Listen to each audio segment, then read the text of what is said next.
My friend Anne said that watching me discover my call was like watching me fall in love.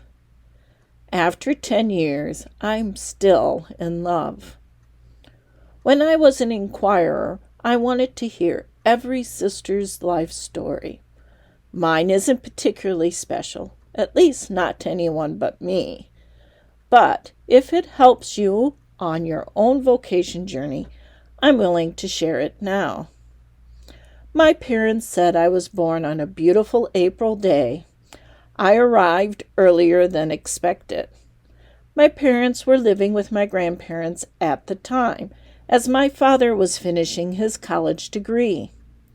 When I was a year and a half old, my father began his first teaching job at St. Mary's School in Pontiac, Illinois. Shortly after that, I had a little baby sister named Naomi. We moved to Dubuque, Iowa, where I attended Holy Ghost School. My father taught at Holy Ghost while my mother went back to college to finish her degree. The parish was the heart of our family's church, school, and social life. My parents attended a prayer group, served in various roles at Mass, were active in Christian Experience weekends and special needs retreats, and in many other capacities.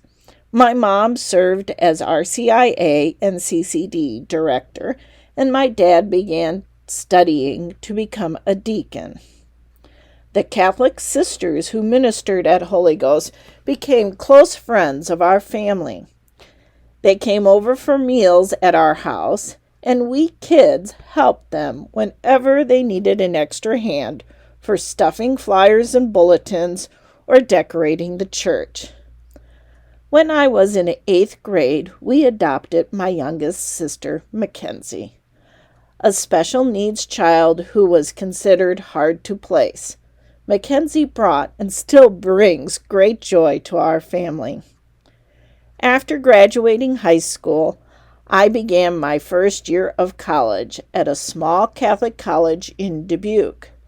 Loris wasn't a good fit for me. We discovered I had a learning disability, and I was blessed to be guided by a Catholic sister to transfer to an even smaller Catholic college in Clinton, Iowa. Mount St. Clair was a perfect fit. I flourished there.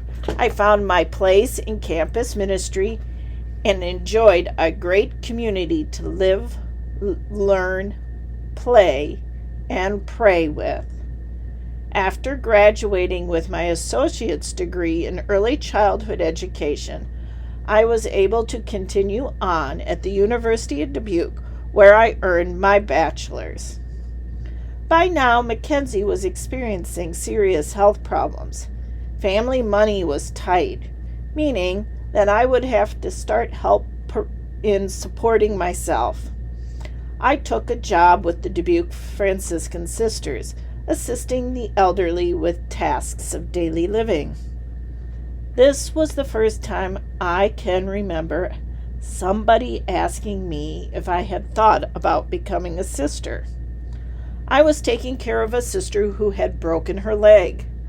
We had been spending a lot of time together during her recovery, so I drove her around, assisting her in her room, helping her get ready to play cello for the wedding. She asked me if I had ever thought about it, about becoming a sister. I quickly said no, but secretly I thought it might be a possibility. The second time I was asked, I had already moved away to accept a teaching job in Naperville, Illinois. This time the question came by phone. A different Franciscan sister asked, "Have you ever thought of religious life, Stefanie?" She invited me to a discernment retreat. This time I said yes. I ended up discerning with the Franciscans for a time, but didn't feel drawn to their way of life.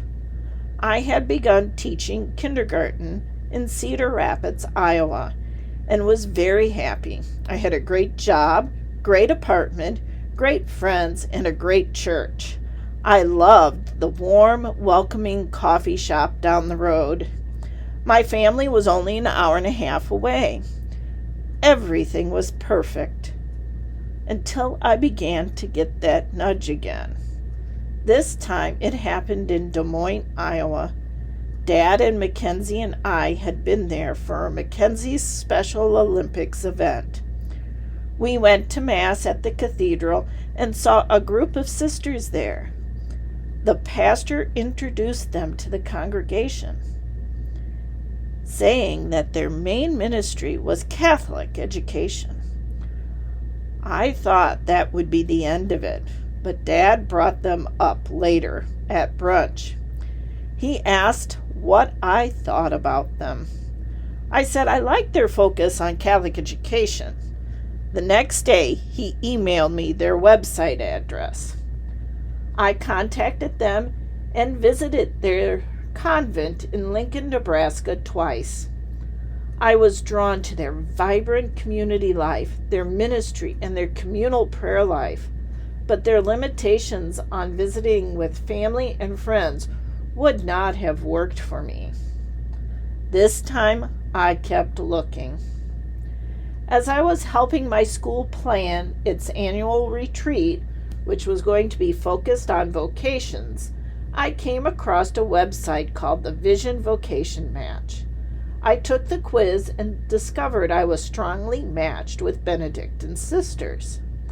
I looked for Benedictine communities within a day drive of Dubuque and found the Sisters of St. Benedict of St. Mary Monastery in Rock Island, Illinois. They were an hour and a half from Dubuque.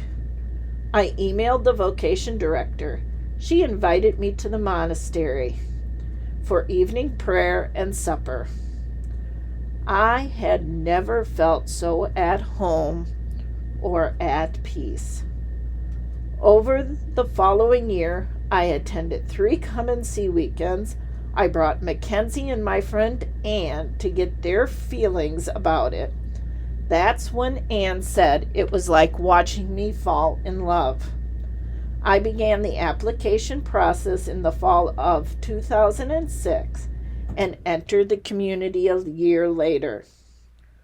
When you enter the community, you begin a period of intense discernment where you and the sisters get to know one another. You learn whether it's a good fit for you and them.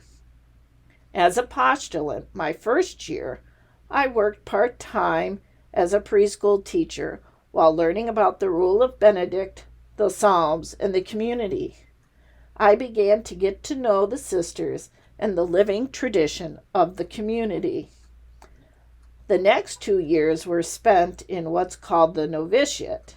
As a novice, I spent more time studying.